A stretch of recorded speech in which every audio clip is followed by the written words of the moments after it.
welcome back dito sa ating channel. Ngayon, testing ko na ulit itong ating kalandiuling blower. Ito na po yung setup niya.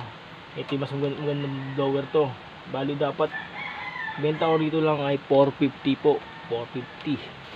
Kaya nasaksa po natin. Testing natin ha.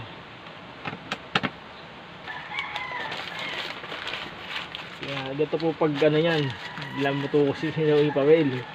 Tapos, hindi yan. Gawin. Dead lang.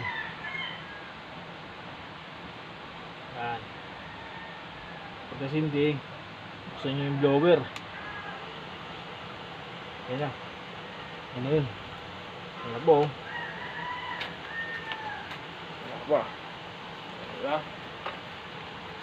Yan siya. Kaso